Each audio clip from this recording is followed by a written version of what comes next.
Okay, I'm not confused. I think we're live.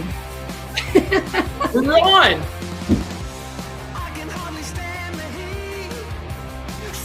We're on. I'm frozen. Oh, God.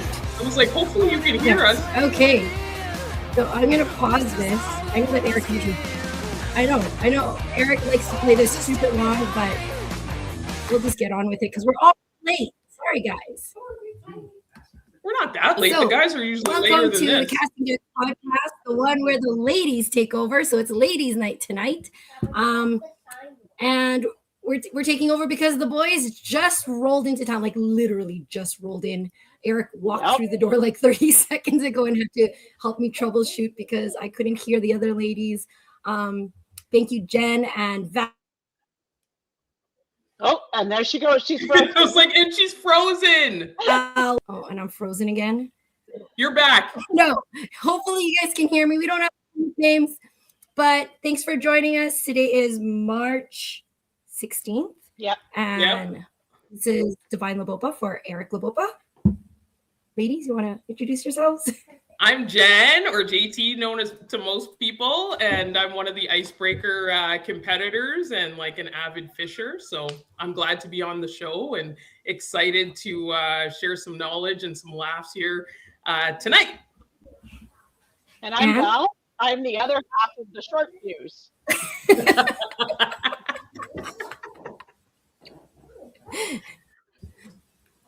All right. So we have quite a few things lined up for today, but what do I have here? I'm just going to pop up my screens. And the guys just walked in through the door. They're frozen. Eric was saying, he's like, I have no gloves. I have a rain jacket on. It's terrible. It's so cold because they were literally wearing shorts and t-shirts. Mm-hmm. Like boo-hoo to them. I'm not feeling sorry for them or anything because actually it hasn't been too bad here. It's been kind of cold and hot all at the same, like warm off and on. I was telling Eric every time I wash the car because it's been gross out. It suddenly warms up. Yep. And it's gross again. So yeah. And they've been down in Tennessee. The fishing's been good. She's froze again. Yeah, Tennessee. Yeah, they're just getting back. Yep. So everything's gonna seem cold to them. Jen, you went fishing and you said that it. Yeah, well, yeah, for sure. But Jen, you were fishing this weekend. I was out on the ice this weekend. Yeah, we decided, why not? We'll go out on Saturday and do some. It was good, right? Yeah, casual scouting around and see what we could see. I keep losing you guys. So we were fishing around 8 to 10 feet of water, and we were finding them pretty good. So it was interesting to watch what they were attacking, but we ended up switching from jigs and minnows, and we decided to try out some plastics, and we were kind of messing around with some rattle baits to see what was interesting and enticing those fish to bite. And really a specific cadence was really about it. And they wanted a more aggressive cadence. And sometimes I was dropping back down past them to get them to engage and take it pretty low in the water column. So it was a good weekend to be out on the ice. It was a little chilly with the wind, but it wasn't too bad. What was that? I don't know. Did you hear that? Yeah. You back, Divine? It's like cutting out every once in a while. I'm back. Was I frozen? I could hear you the whole time. Oh, good. What? I'm just trying to get your pictures up. Oh, okay. Oh, the ones from this weekend? Where'd she go? She's still there. Are we good? Are we? Yeah. You're cutting in and out. Sometimes we can hear you. From this weekend. I'm just pulling it up. Tell them to cut off all their internet. Me? Tell them to turn off those phones. Tell the kids in your house. Get off. I know they did. Like Eric and Nash are the only ones here with me. The girls are actually out. I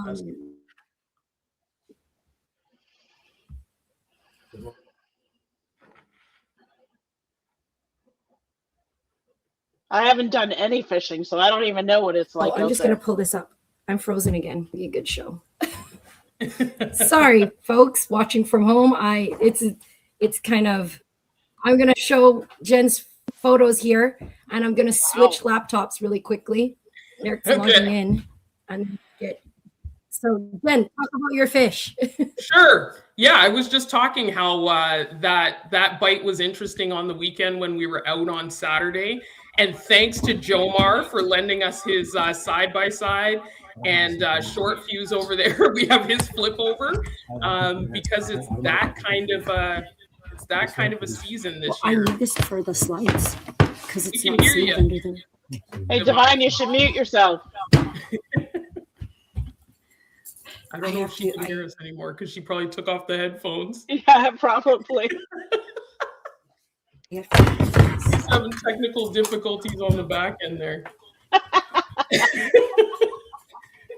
Well, Oh my I've seen God. all the posts like from Chris Gahn and like Bruin Outfitting just posting like tons of big fish on Facebook. Yes. And I was like, wow. Like, Oh that's yeah, crazy. the big fish are definitely hungry too.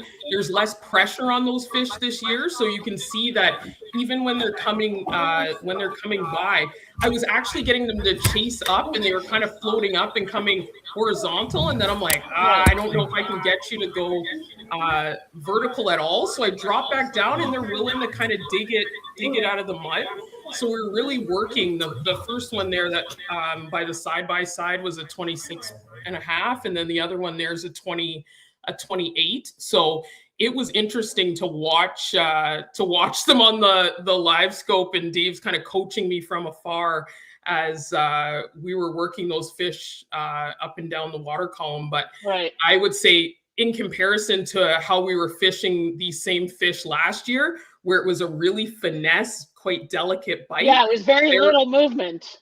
They're last year. really a little more aggressive, and I'm surprised. And then there's some, if you're aggressive, they'll spook right away and they're gone. But there's definitely, I think we saw where Gone Shacks were, and so all in or around those, I mean, you can catch some really big fish. And we bumped into some guys out of North Dakota too that said, hey, do you want some extra minnows in that? And they had been out there and caught, he had 2 or 3 kids with him, and they had caught 28s, 29s. And they said their best day was on Friday. So they had, that's great fishing out there. If you can get out there is the key. And so it's awesome, but everything's got to be tracked vehicles out there to get out. So Right. It's wild. Well, anything to do with cadence, I'd be screwed because my cadence is terrible.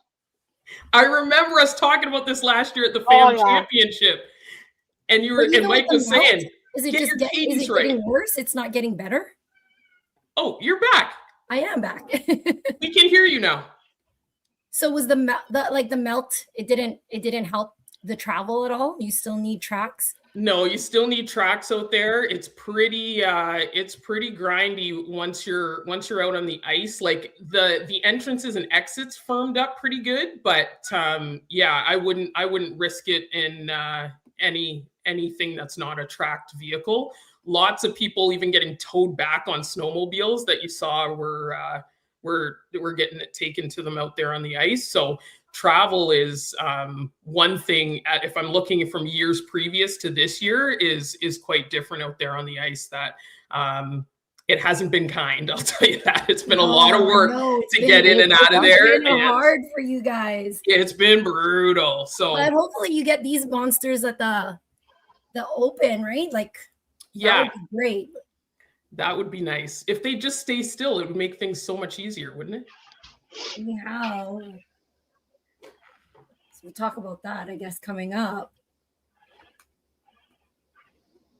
Oh yeah, we got the B-side open. B-side open. The B-side open. It's March 29. So Val and I, we haven't gone out fishing I think, the whole time because, like you said, Jen, it's been really tough on the water, like to travel on the water. So Val and I have been staying home and scoring from her place just to make sure that it's all, we're not getting stuck and we can actually score the fish. Right. It's been nice for us. We actually get real lunch, a real bathroom. Not the real bathroom. Right? It's been good. And we're not cold at all. But nope. We'll be out there on March 29 and 30 because it is 2 day, right? Like the championship is on the Sunday and or 28 and 29, sorry. So 28 is the championship and it goes 2 days. And then the 29th is the B-side open. You can still enter $300 a team and that'll get you your card for next year. So hopefully you'll be competing against these guys. Jen and Dave, last year you guys were like 8th place, like consistently, but you guys I know. Through.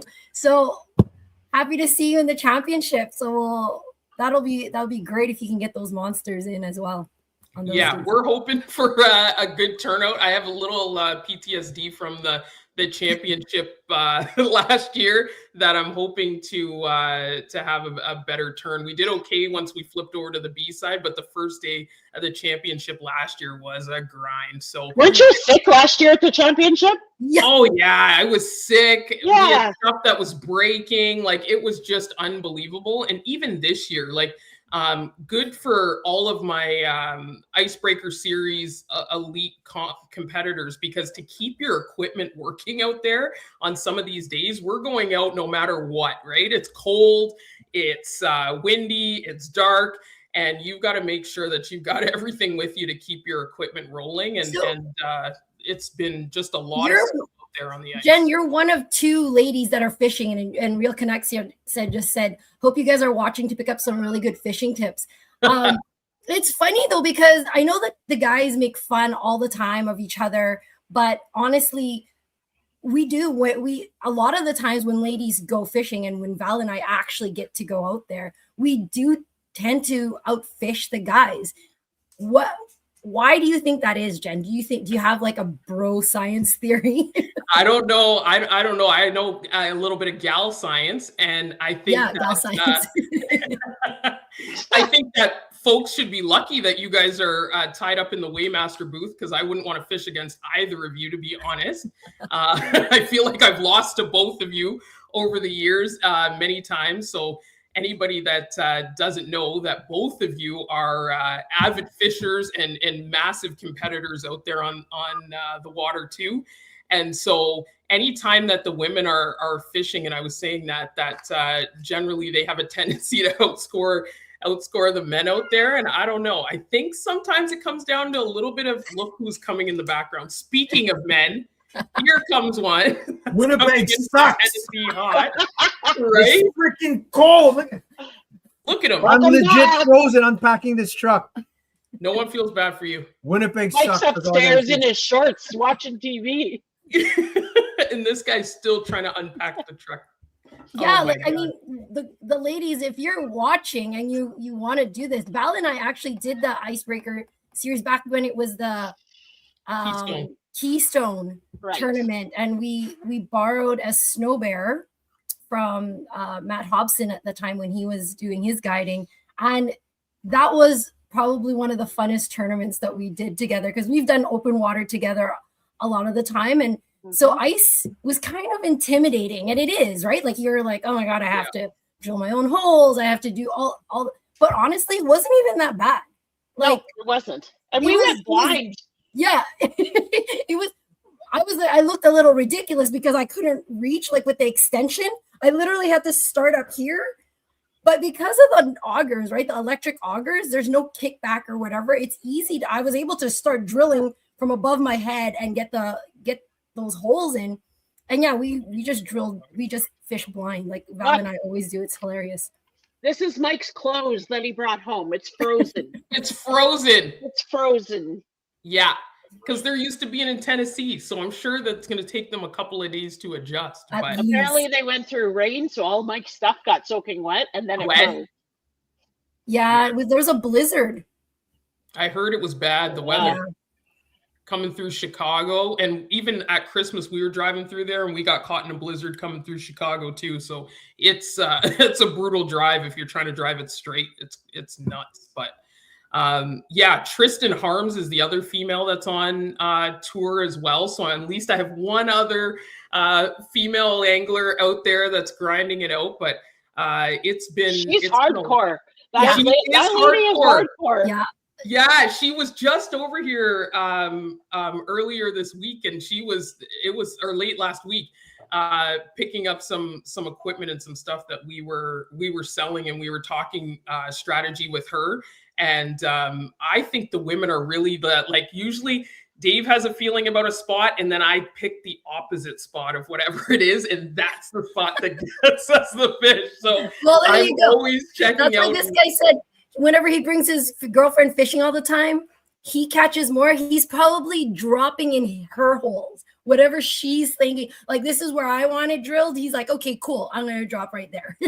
Right, exactly. So I think we're a little bit more patient than the guys, and we're thinking a little bit more analytical. And for me, I'm an academic administrator by day, and then fisher in the evenings and on the weekends. And so I'm always tapping the brains too of our professors on campus to see.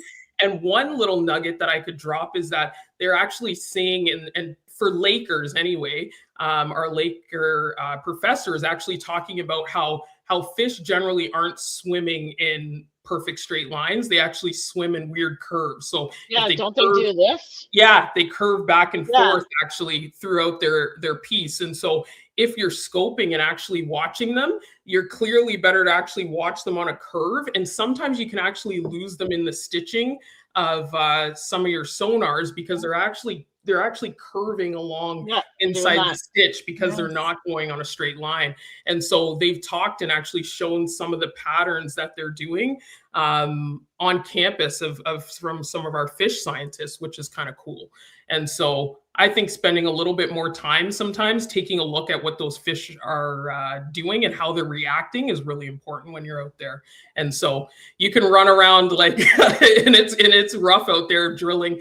We're up to 110 or 150 holes every single tournament that we're drilling. It's just wild to be out there. And it's one thing to see it. It's another thing to actually physically be out there chasing. But yeah, I've started to literally sprint on the treadmill because we're moving at that speed, trying to get ahead of these. Bring up your endurance and stamina. That's what I'm saying, legitimately. And you're like huffing and puffing. They're like, what kind of fishing are you doing? I'm like, oh, this is wild fishing out here. We don't just sit still. Like we're moving. So that's like, Mike, run to that hole. You run to that hole. No, over that hole. You scared the fish. Go back to this one. Exactly. What did you do? You're stomping on the ice. And you told me to run. Yeah, if you've got glare ice too, and they can see shadows in that, Dave's like, forget it, they're gone. I'm like, already? They spook easily now, hey? That's what a lot of the anglers were saying. They spook easily, and it's hard to get them to bite. Like, they can see them, and that's the thing with technology, or cheater vision, as Eric calls it. You can see the fish, but then you can't get them to bite. So, like, what does that matter, right? Like, I don't know. Is it the finesse? I think a lot of, like you said earlier, women are a little bit more patient. And I think, we're not going to just, pull a short fuse and break our rods, and we'll kind of sit there and jig and think about, like, okay, why aren't they biting this? Like, maybe we should change it up. Yeah, and the adapting part is key. Like, sometimes I've got 3 rods set out and we're ready to change that up, and we've got 3 different things on 3 different rods, because whatever we got, and then he's like, okay, I'm pulling out of that hole, and he's dropping in something different, and then bang, they're hitting on something different. So if we can even see them down there, it's what are they reacting to? And sometimes the change of that cadence where you're just giving a little nod and then a drop and a quick nod, and they're hitting that really quick. And so small little jigs, sometimes we're at the Gimli Derby, and some of these guys are jigging up and down with these huge pieces. So yeah. You guys did great at the Derby. Yeah. There was quite a few. Yeah, that was a real strong showing for FAM, which is the Filipino Anglers Association. And myself and Regs and Rex and Bong, we didn't even know who was fishing that day, but I happened to see Regs's stories and checked it out and gave him a call. I said, "Are you in Gimli?" And he said, "Absolutely." So this was a really cool tournament. They had the entire site plowed all the way around the outside. And so competitors could actually drive the entire site to get around to the other side, which was awesome because instead of kind of doing the grab your sled and run as soon as they let you go an hour before, you could actually kind of sit in your vehicle ahead of time until they started the countdown, and you could mark your holes an hour before. So they had some awesome roads kind of driving through, but only for pedestrians and folks that were working. And they had a lot of tracked vehicles as well as some Sasquatches rolling around there that they were giving out rides for $5 donation or more, and you could ride around in the large Sasquatches. And they had like a police Sasquatch out there, which was really neat. But we had a heck of a time, which was great as we were watching everybody kind of fishing around us. We thought, oh, we're going to just icebreaker this, how we kind of do it. But you go to take a step into the middle and you sunk in up to your knee, and then you're about 5.5 inches of slush underneath there. So wow. we were really testing out the waterproof on those Nats boots. If they had any kind of leak, you were going to be hooped because you were in so much slush. So even if you wanted to really run and chase inside the grid, you couldn't move around too good unless you stuck to the outsides. But we were doing great. And Dave had a fish right at 11:02. As soon as we turned on the scope, I'm like, there's one underneath that hole. And he dropped and was able to pick it out. And up to the last 10 minutes, he was in third place, and then Regs knocked him out for third place, and we ended up getting fourth place at so what was first place in that tournament? Wasn't it $10,000? It was $10,000. And so we watched, we were watching a fish come in, and I was chasing it. Dave goes, jump to that hole. He goes, jump to that hole next to it. And then I kind of looked and went, there's somebody there. And 2 minutes later, that guy caught the fish, and that was the $10,000 fish. Well, and then second was 3,000. Third was 1,500. Yeah. And then Dave got the WestJet. And then Dave got the WestJet. Yeah. Yeah. Those are nice. Now you can escape the cold. Yeah, exactly. I got to find a flight to Paris. But speaking of another derby, the Falcon Lake winter fish off was just over on the weekend. Yeah. And a 6.81 pound fish won the $20,000. I don't know what kind of fish it was. I'm guessing it was a pike. Pike. Yeah, every year is a pike. So yeah, we volunteered out at that derby before, and the pike are unbelievable. Yeah, and huge. I always think like they just love to run. So I'm so surprised they don't gather up every freaking line they can find. We've seen that happen though. They love to run. Where they've tangled a few of them, so they've actually had to bring in all the lines, and whichever line has, like, they have to detangle them and figure out which line the fish is on. Because Divine, I think that happened that year I went with you guys. There was a pike. Yeah, I think so. And it tangled up everybody, and they literally came and cut everybody's line and grabbed the whole mob and took it into the tent to figure out whose line was whose. Yeah. And whose was attached. Who was actually attached to the fish. Yeah. That's what's always so shocking to me about that tournament, is because those pike might as well be great whites underneath there.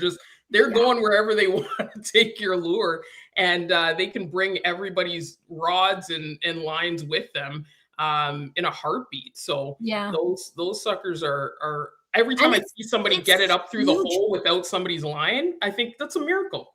Well, and it's a huge tournament, right? Like it's a huge derby.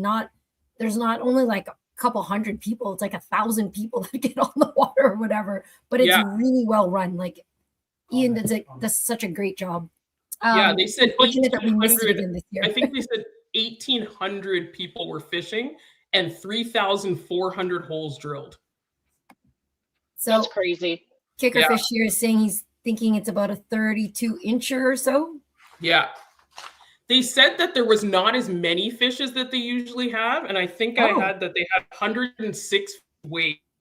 Yeah, and they were looking at they'd raised $18,000 for charity, and awesome. yeah, which is great. I think that's going to the St. Amand Center. So shout out to them. And they also had a 50-50 that was well over 10 grand.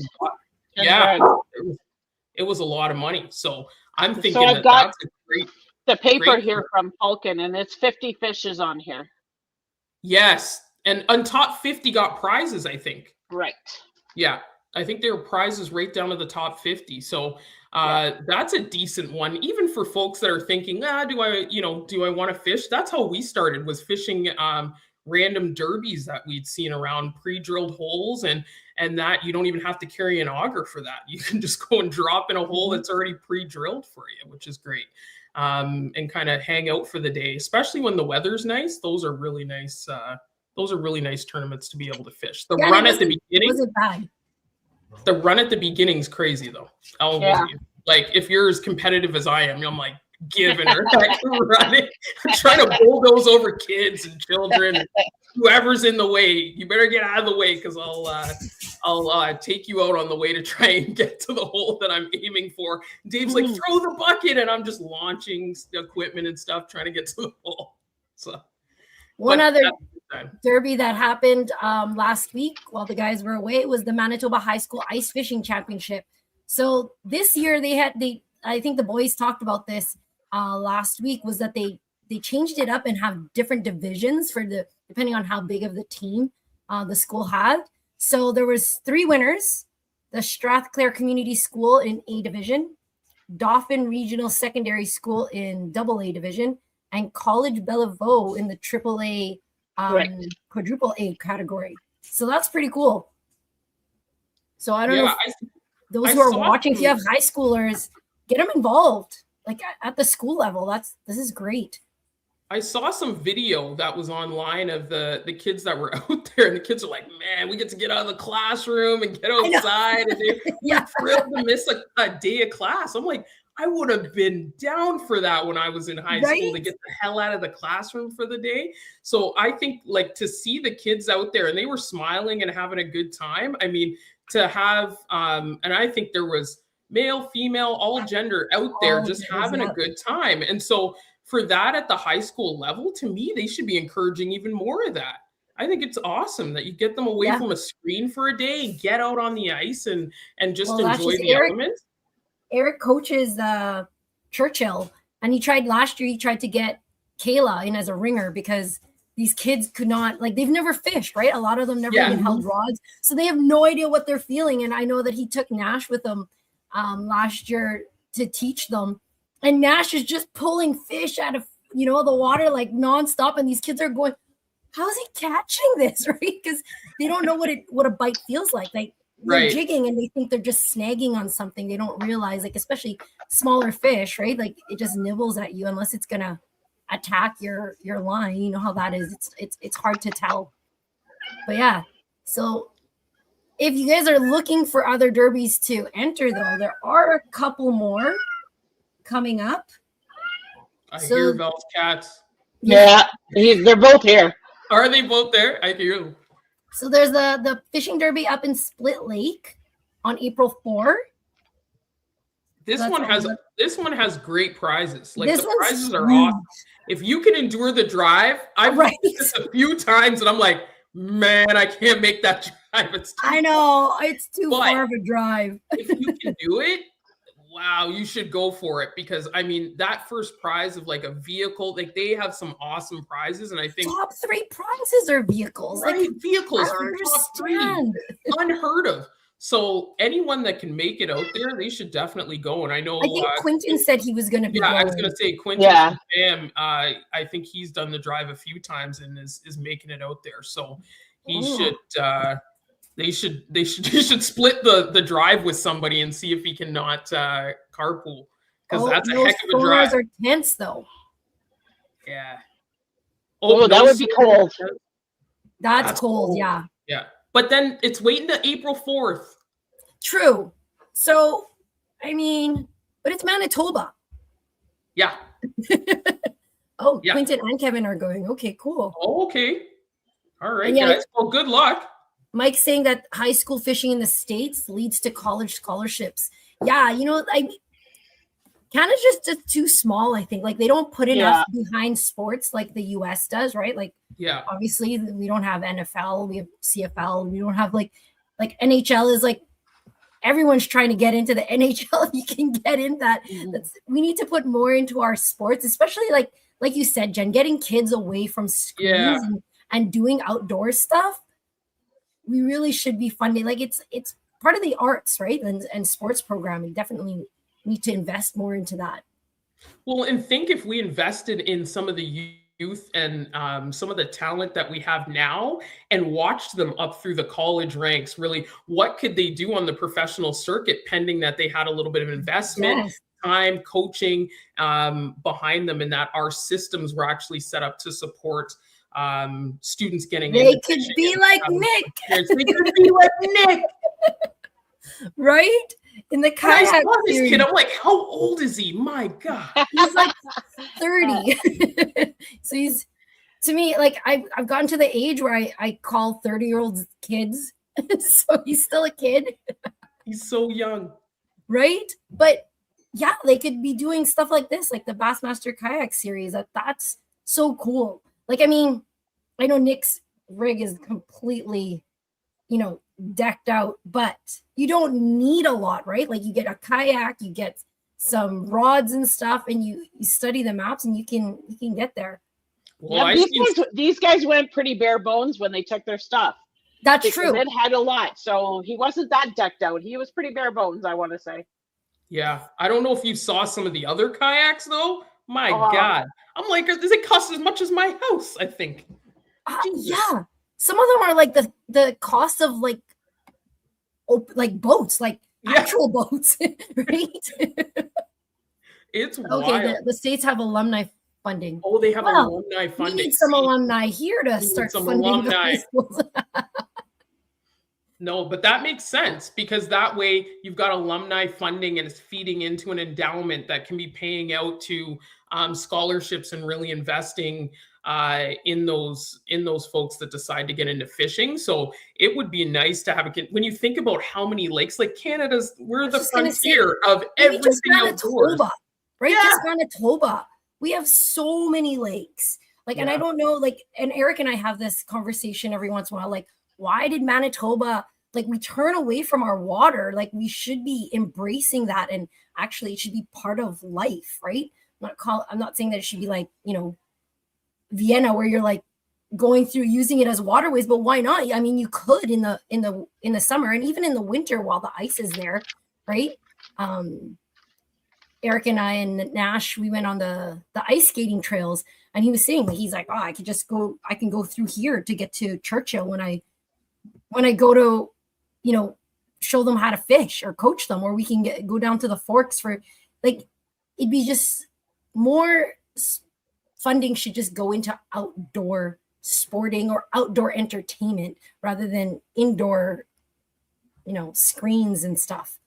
Yeah. And I noticed too at like Fort White on Saturdays in the winter, they started to do some things where you could just show up. They have some rods for you and you can learn to ice fish. I think you pay like a nominal fee to be able to do it. And we volunteered there a few times, drilling holes or helping folks tie lines or scoping fish. And I remember Mike and Kaylee were out there, and that we were helping out some people that were just learning how to ice fish and angle. And every time they're like, "You ice fish?" I'm like, "Oh yeah." And so it's interesting to see, and even a face that looks like mine, that there's assumptions, right? That everybody can't fish and everyone can't access fish. And so the looks that I get out there sometimes, whatever. I think there's real opportunities for everyone to get out there and try.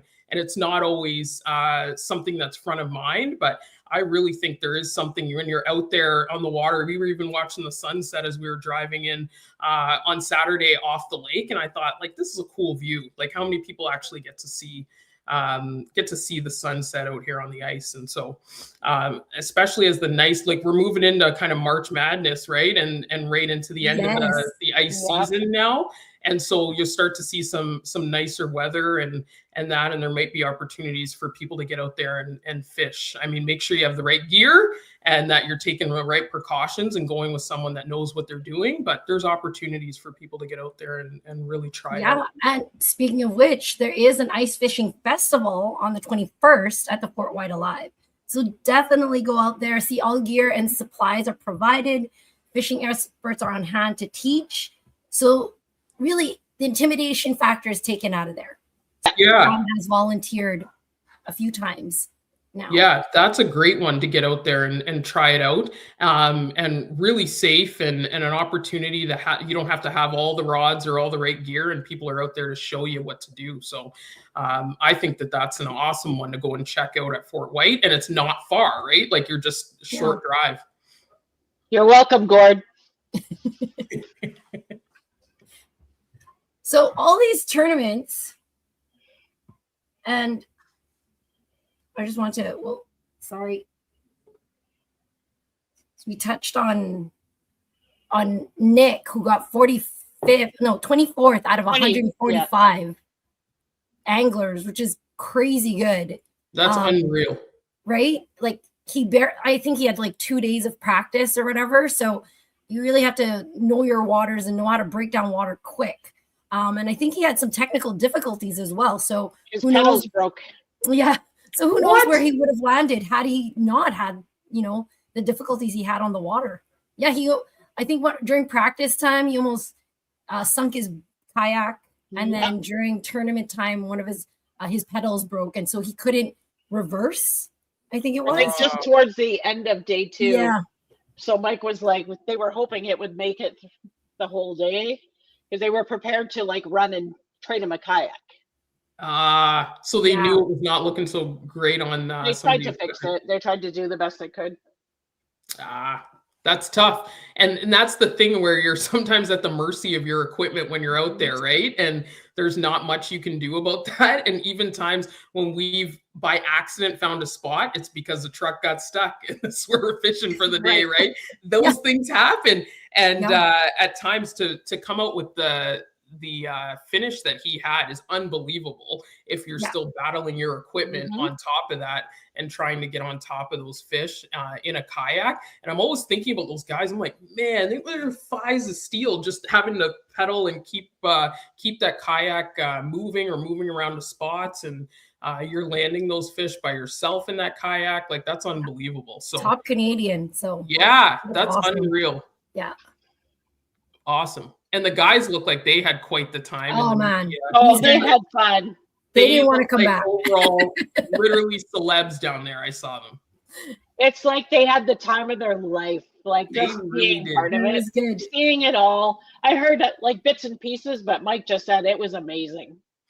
It looked like they got to meet a ton of anglers, it looked like, and it seemed to be that there was a ton of access back and forth to be able to talk to the anglers in and out of the water, and that looked really cool for them to catch up with them. And it seemed like it was like the Super Bowl of fishing.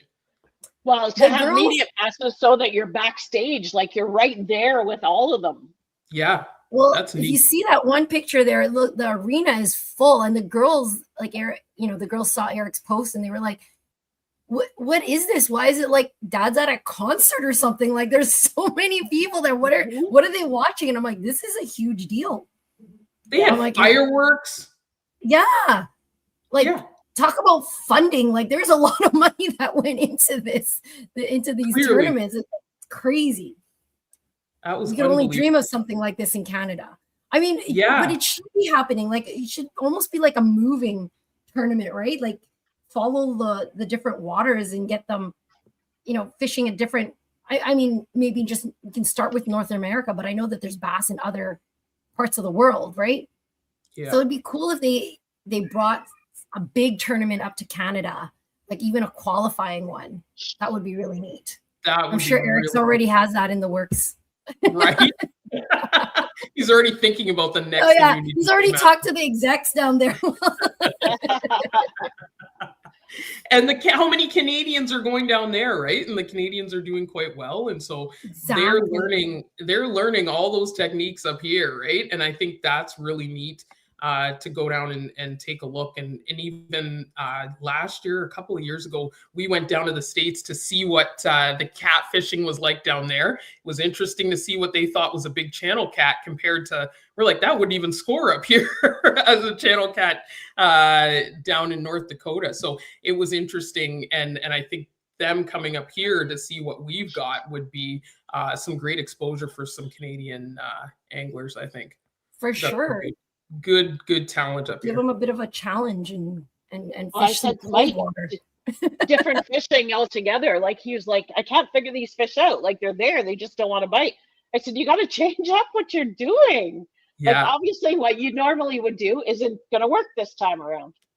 yeah, and that's what makes the teams or the anglers that are out there makes them so effective because they can adapt to those new waters really quick.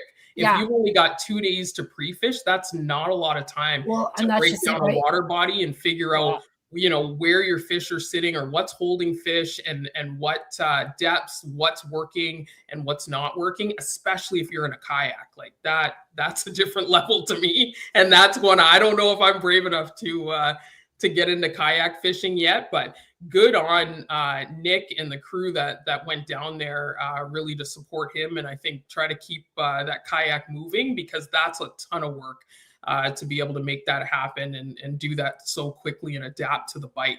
Because I think our guys are like, what the heck? How do you do this? And these tournament guys are just, this is par for the course of what they're regularly dealing with.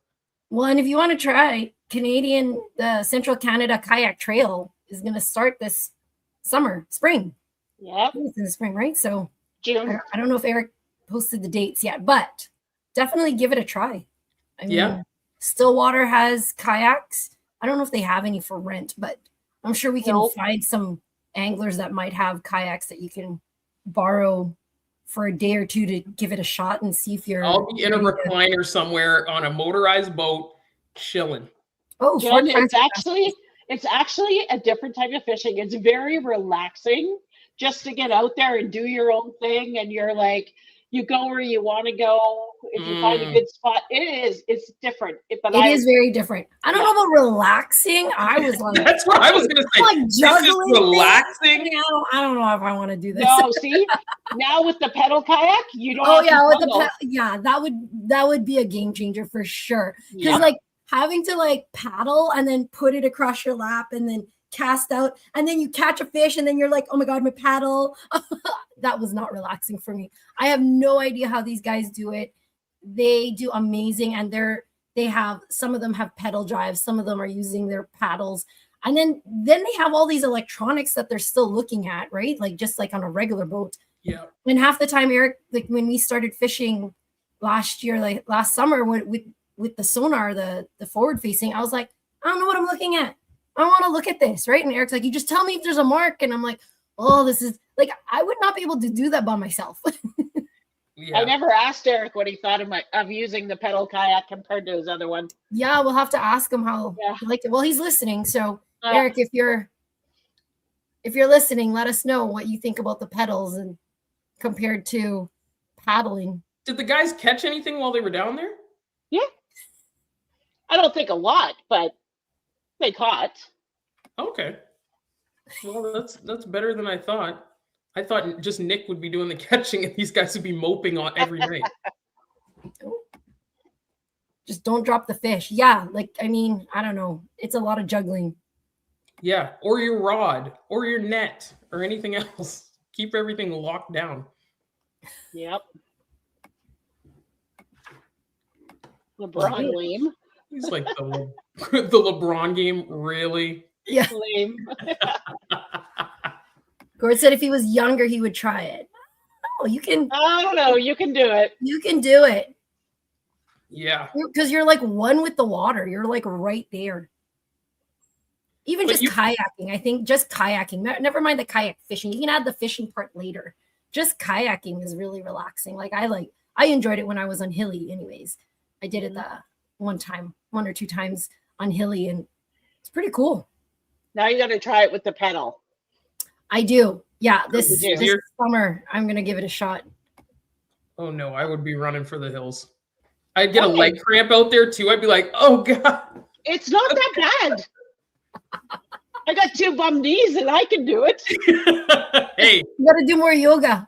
that's what I'm saying. Even still, like when we're running out there, I can see how the young guns that we're competing against in the icebreaker, I'm like, this is the young man. Like they're just, you got to be doing sprints out there. So that's where some of the young guns that are at the top of the leaderboard that are killing, they're what, 99% younger than all of the field. They're probably, if you're drilling 110 holes, they're probably drilling double. Yeah. My legs are huge. They must be. Like, that's the thing. Right in the thighs. He's like probably just doing a straight thigh workout all the time. It's better than his Zumba. It's wild. Better than Zumba, yeah. But you see some of the Bassmaster Classic, right? The guys that were in the boats. It was the 23-year-old that won it. Yes, the young guy. He's young. So I actually had him on my fantasy. Did you? Fishing fantasy, yeah, on my pool. Yeah, look at this. And you know why I chose him? Is he 10? His last name is Nut. I was like, he's gonna win it. Yeah, all my players. His brother just won the college thing or something the day before or the same day. Wow. So same family. Runs in the family, yeah. Runs in the family. That's wild. Crazy. But when I saw the pictures of this kid, I'm like, good grief. Still in diapers. Yeah. Jeez, he's so young. But yeah, 23 years old and comes out on top. Like that is wild. And you're starting to see some of these really young minds. Like they're being quite adaptive out on the water, and I think it's like, can you teach an old dog new tricks? Like they can really be teaching the old guys some new techniques, I think, out there on the water, and also using those electronics, right? Like they're experts at it, and they can take to kind of a fish. Nash, when Eric took him on the lake there overnight, he was up until like 1 or 2 in the morning yelling, "Dad, there's another fish! There's another fish!" Like he takes to it like nothing. Like it's just normal for him. Yeah, they'll be able to outwork those electronics. Yeah, Eric didn't have to show him like, what are you looking at or whatever. He just, here you go, look for fish. Yeah, and they figure it out, right? He starts using the buttons. He'll be far better than Eric in no time. But yeah, this young kid and his brother there are picking up big wins and big money down in the States. Like it's awesome to see the kind of next generation coming up and really engaged in the sport, but I think also figuring out how to do some things really different and new. So it said his total winnings was $307,000. That's nuts. Barely looks like he can drive. I think he's 19. I think that's what Eric was saying. I think he's 19. He was 23, but yeah, he was older. I thought was he older? Okay, so maybe 23. Maybe Eric was saying that one of the youngest ones were 19 that were out there. Yeah. When they showed some of them on the screen, I'm like, how are you allowed to be out of parental? They're not even legal enough to drink. They can't even drink. They can't drink in the States. Yeah. Not in the States. I was like, that's insane. And yet they're competing. So Eric is like Nash was saying he's like, I'm going to be there. And Eric's like, yeah, maybe the next time I'm at the Bassmaster Classic, it's to cheer you on and coach you. Yeah. And that he said that the family's very humble. Well, like that's unbelievable to have 2 kids in there that are top of their game in the college circuit and Bassmaster Classic. That's unreal. Unheard of. No, Eric. No. I can hear him laughing right now. Right, of course he is. He's laughing at his own joke. Of course he is. Oh my gosh. But it's great to see. Like I can't believe every time the pictures come up how young these kids are. But they really must be working hard out there. And he's a local, right? To Tennessee, I think. Yeah. I lives in Tennessee somewhere, I think. I mean, it's hard to compete with local guys. Like we said, like Nick broke down the water in like 2 days. I'm sure he was studying it prior, right? But studying it on videos or on a map is completely different than actually fishing it. And these guys have time on the water. That's why I was like, I'd like to see this like move around and get some other, parts of North Unknown America as places. qualifying. Yeah. Just to And what was the weather? kind of, Like, what yeah, kind to of weather were challenge they them fishing and down there? Like, I heard they were fishing in rain one day. yeah. Yeah, that it was raining on them pretty good, that they had all their rain gear out and they were out there in the rain, and even that'll change the bite depending Oh, for on sure. what Like kind of 1 or water 2 you're degrees fishing, right? will change the bite, right? Like, and we've seen that happen here. I Yeah. mean, it's rare that we only get a 1 or 2 degree difference in weather because ours fluctuates so rapidly, and but still, yeah, it does affect the bite for sure. It affects the patterns that they're swimming and whether they're hungry or not, active or not. Yeah, good for him for being able to adapt to the rain and cold weather. Yeah, in the mornings too, dark, cold weather out there, and it's just pouring down rain. You're thinking, I'm doing this for what? Well, it'd be the same as us. 300,000. One day could be cloudy, one day could be sunny, which will change things. Yes. Yeah. Even wind direction, right? And speed.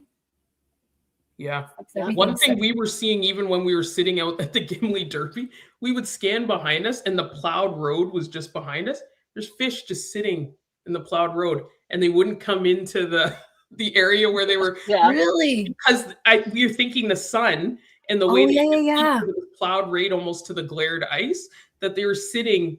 We were sitting right at the corner of 2 roadways, and they're sitting right at the intersection. They're sitting, and they post up and down. It was like they were following the light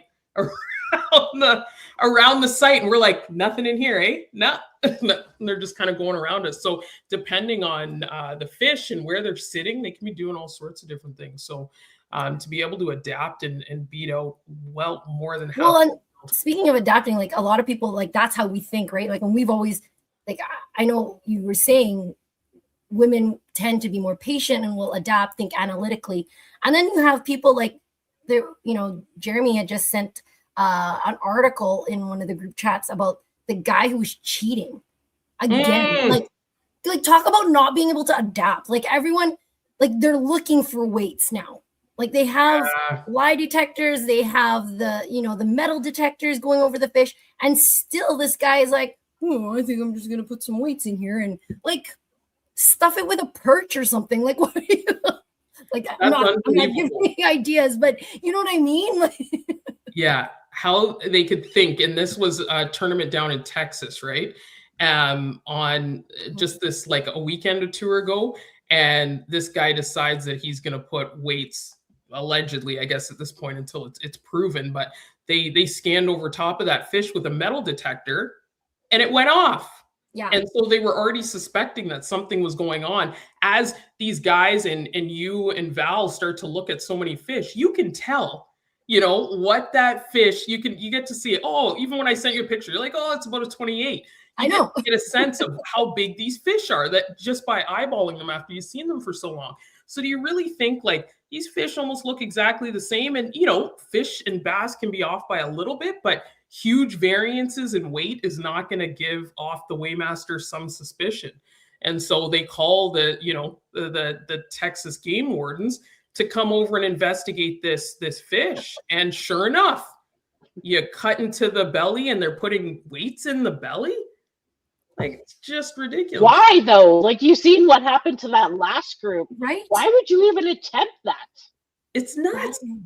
I don't know. They really thought that they could get away with it, and clearly thought they're smarter than the average person. But it calls into question then, the integrity of what's happening, and the integrity, like that was, I think that person's was a guide on that lake, and now you're thinking you ruined your livelihood, you've ruined everything for what, to win a tournament, and really for bragging points. Like, you're not winning millions of dollars here or anything, right? No. So bragging points. I mean, and when we came up with a catch photo release like process, we really put our heads together, like, how else can you cheat? And Val and I are getting a little bit tougher, and I think we said that the last meeting is that we're going to be tougher on what that looks like, especially for those, the first year we were kind of lenient because, okay, it's the first year. So we're going to be like, as long as we have the video of the release, it doesn't, should come off the bump. It should have the number. And as long as we see it kind of there. But now we're asking that you hold that fish there for 2 or 3 seconds You're right. and then remove it. We need to see so that we can verify if there's ever a question. We need to be able to defend our we give ruling. as a score, Yeah. right? So if there's ever a question, we need to be able to take that screenshot and say this is the exact same fish as the hero shot, as the measurement shot, as the release video. So which totally makes sense. Yeah. And yeah, it sucks that especially when it's cold. And I know like the last tournament was freezing, but you might have to start measuring your fish inside a vehicle if that's the case, or a tent, right? Like you pop up a tent or some sort of shelter just to measure the fish, even if you're not fishing in it.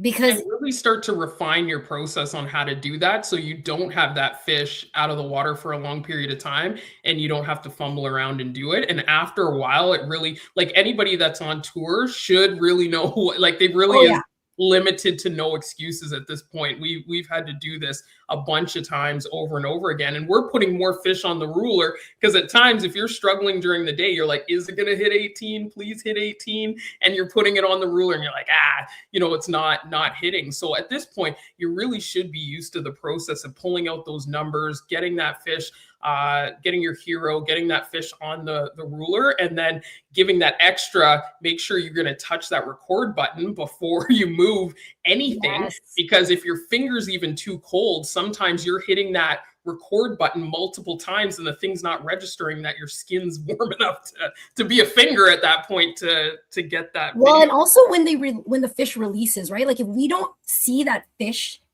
disappear, we can't count it. Yeah. We don't know that you didn't just grab it back out of the hole.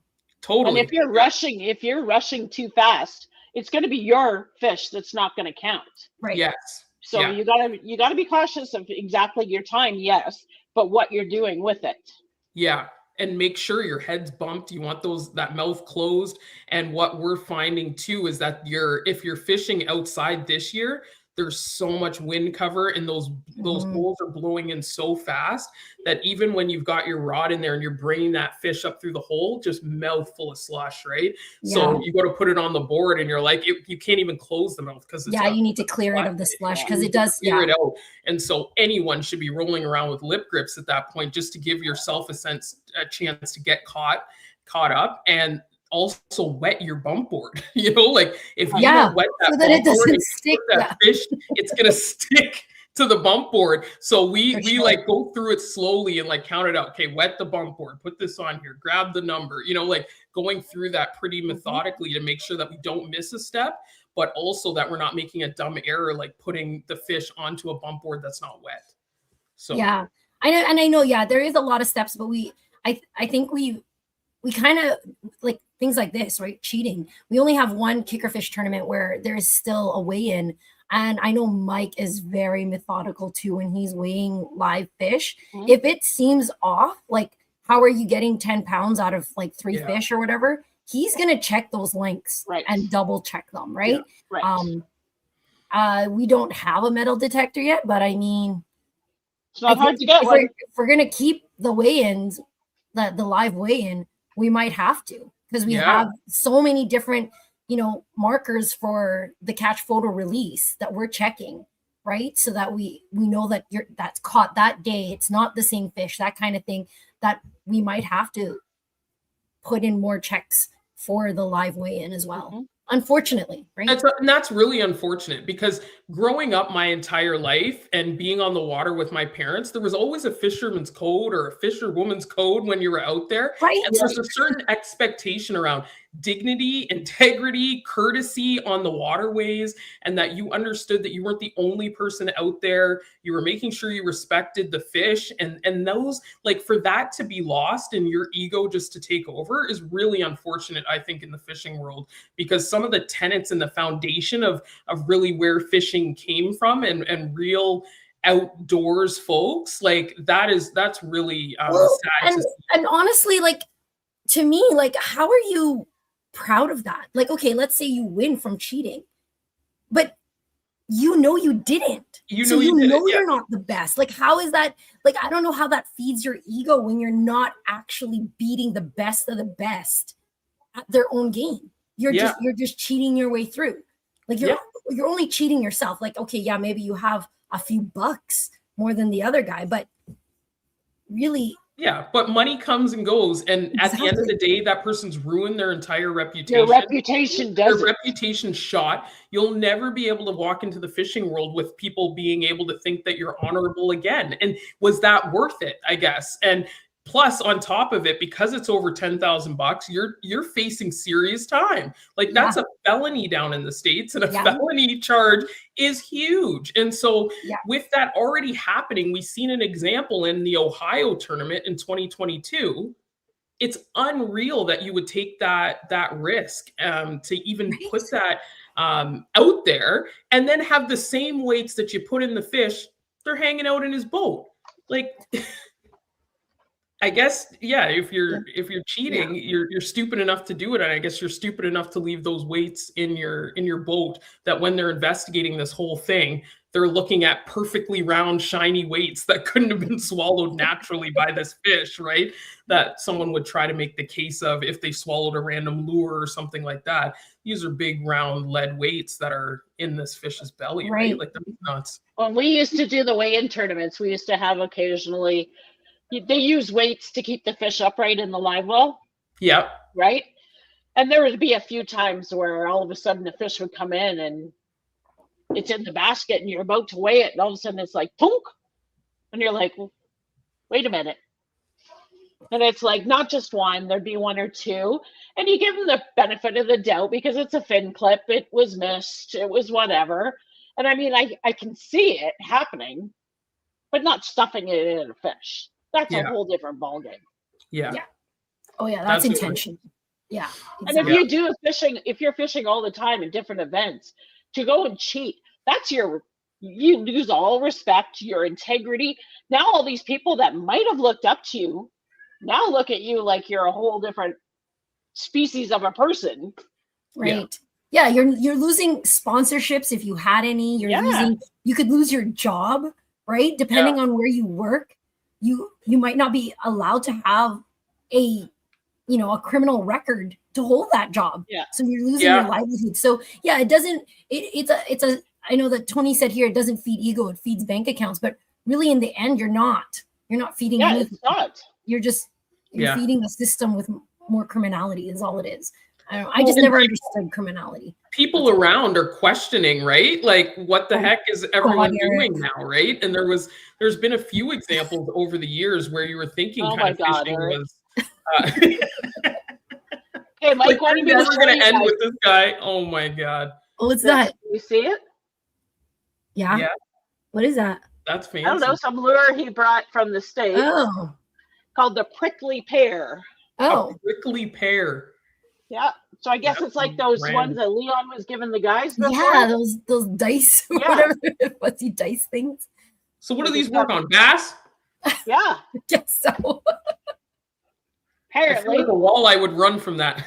Because do they eat I guess they eat bugs, like spiders and stuff? I have no idea. They must. That's like, why else would they? Well, yeah, they like bugs because they eat off the top, right? Yeah. I don't want to take it out of its package, but. So that's random. And that was like the whole time that I was growing up, we were mainly fishing for bass. Like, we did a lot of bass fishing. And then out here, it's interesting that it's not as popular, even though we've caught in smallmouth out on the red. And so look at this vegetarian. Eric's he's just sitting there bored. He's so tired. He thinks anything's funny now. I know. It's wild. But the bass that they're catching down there are massive. They are. Like, I've seen videos where I'm like, that can't be real. 7.5? Yeah. Like, it can't be real. They almost look like a fake. Like, they're so big. AI. Their fish are huge. Right? The lip on them when they're holding them, it's crazy. No, so it must be something to really get to see that. Like the guys, I'll be interested to see what they have to say next week about their experience down in the States, because the videos and to see those fish, like when they're pulling them out of the live scopes, like the live wells, it's just unbelievable. Yeah. Like they're huge. Yeah, it puts KBI to shame, that's what I was gonna say. The little fish, the little bass that I used to catch, I used to think, oh my gosh, it's huge. But those bass are wild. Lost them all to pike. That I like watching those videos too. They come up on my feeds every once in a while, like all these new lures from like China or Japan and stuff. And it's like they have like it looks real, and they swim on their own, and you just like moving. Yeah, it's insane technology. That's what I'm saying. Technology. We're past an hour. Oh, Who knew that us ladies could keep talking like that, eh? Wow. We got to get to Beast of the Week. Beast of the Week. So we don't have a lot. I think it's just starting. I think March Madness is just starting, as we've seen from Jen's big fish there. But we do have a couple here. So Logan caught 2 20-inch smallies over the last week. What? That's pretty nice. Those are nice. Great picks. What's interesting, you know that in the States, the tournament that Nick was in, the Kayak series, it was by length. So he could have used these there. Yeah. But that's great that he's got a bump board pick on there and everything. And then this one too, Logan, he I guess went out with Sichuski, went out with Logan Pro. And they caught some nice fish too. Caught some nice fish. Wow. And then we have a couple of kids with some pike. Look at these smiles. You're a fat little pike. Right? It's like got a belly on it. Yeah. And this one, look at this little guy. Look at how happy he is. I just dance. So cute. Oh my gosh. And those suckers are slimy to hold too. So I can appreciate the hold. I always have a heck of a time with those guys. Who's our Beast of the Week winner? Well, don't the kids automatically get a prize? The kids get prizes anyways. But it's between the Logans. I don't know. That's pretty good. I like that smallmouth. It's tricky. Yeah, that's a tough one.